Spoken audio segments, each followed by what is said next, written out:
Students, we are doing exercise 3.4 where we are using the properties of square, rhombus, rectangle and parallelogram. So in continuation with this exercise, now we have to do question number 5. Students, this is very important question and slightly difficult also. So concentrate on this question.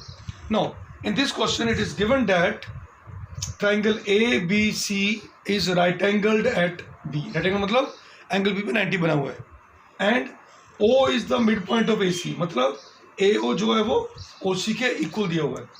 तो हमने क्या prove करना है कि जो O है वो A, C और B सबसे इक्वल डिस्टेंट है. मतलब क्या गिवन होगा, क्या दिया हमें कि OA is equal to OB is equal to OC हो गया. ये हमें प्रूव करना है. अब बेटा इसके लिए हमें एक कंस्ट्रक्शन करनी पड़ेगी. अब आप सोच रहे होंगे बेटा what is this construction. If you look at your book, वहाँ पर उन्होंने एक डॉटेड लाइन से कुछ ड्रॉ किया हुआ है. So by the students that is the construction. अब उसके लिए क्या होगा बेटा, क्या करेंगे हम, देखिए हमें BO को एक्सटेंड करना है. कितना एक्सटेंड करना है, just look at this. This is dotted. Dotted की वो लाइन होती है बेटा जो हम अपनी मर्जी से करते हैं. तो जितना ये लेंथ है, यू मेजर दिस लेंथ. अब अगर ये लेंथ है, लेट इट बी आपकी आएगी 10 सेंटीमीटर मान लो, तो इतना ही आपने आगे इसको एक्सटेंड करना है. Okay, so dotted. Dotted means which is not given to us but we draw it for our convenience. Then you have to join C with this point, dotted, and again A with that point. I hope you understand कि हमने क्या किया था.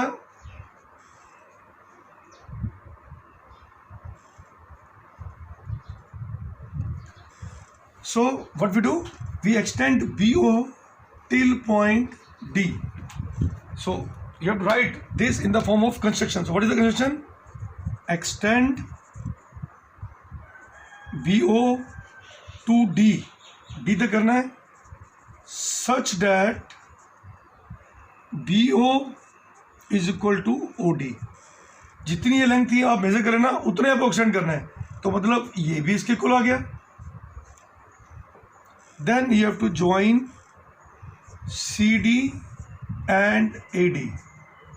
Okay students, बेटा आपने इसमें ये ध्यान रखना है कंस्ट्रक्शन का. अब हम इसका प्रूफ करेंगे. क्या प्रूव करना है कि how this three sides OA, OB and OC are equal. अब बेटा ध्यान से देखिए. So what we do now, हमें ये इक्वल दिया था सिंस इन क्वाड्रिलेटरल ABCD हमें क्या दिया हुआ है, OA is equal to OC, OA is equal to OC, it is given, and OB is equal to OD हमने ड्रॉ किया. क्या लिखेंगे इसको, कंस्ट्रक्शन.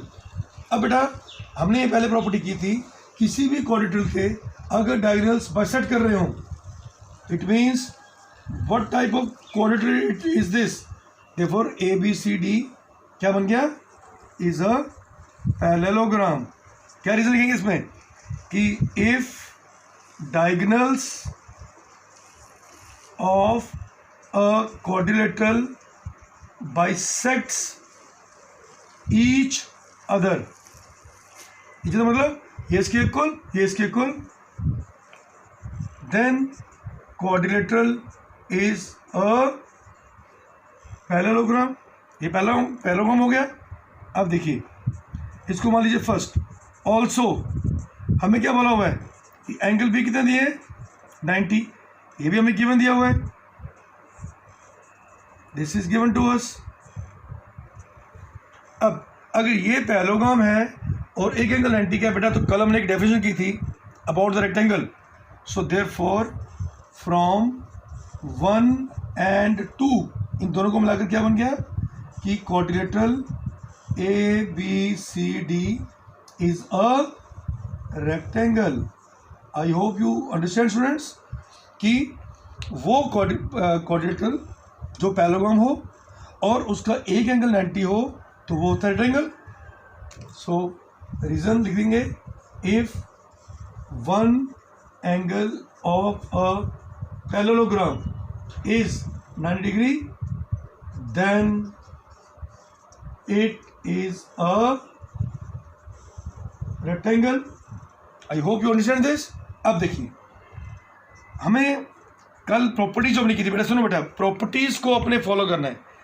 अब अगर रेक्टेंगल, हमें पता है रेक्टेंगल्स के डायगोनल्स क्या होते हैं, इक्वल होते हैं। इट मीन्स ए सी किसके इक्वल आ गया, बी डी के equal. Right the reason,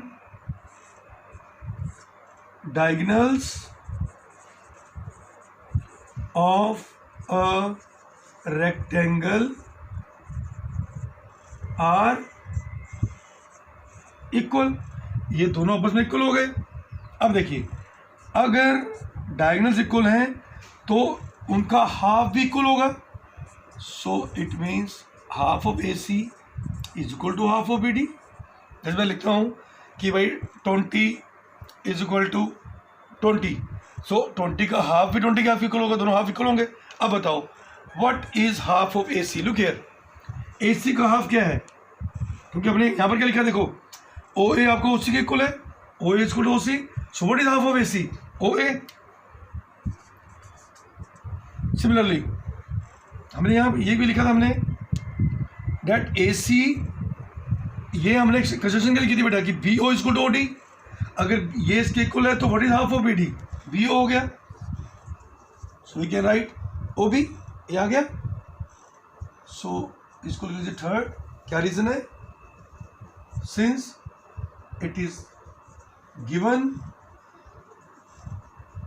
that O A is equal to O C, इसलिए इसका भी आ गया। एंड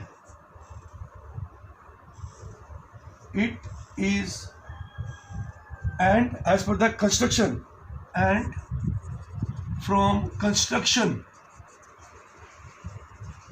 हमने क्या लिखी थी कंस्ट्रक्शन, देखो ध्यान से, कि B O is equal to O D है, B O is equal to O D.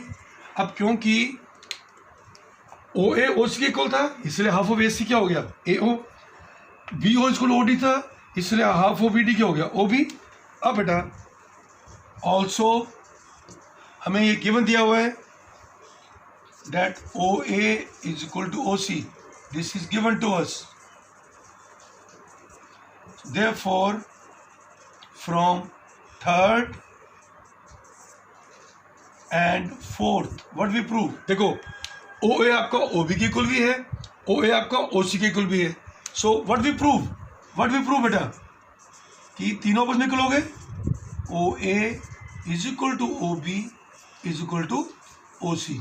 So student, in this way we can prove that in this triangle OA is equal to OB is equal to OC. I hope you all understand this. Beta, this is slightly difficult, so please go through this video again and again so that you are able to understand this. But don't forget to remember these reasons. Without these reasons and the properties of parallelogram and rectangle, you are not able to solve this question.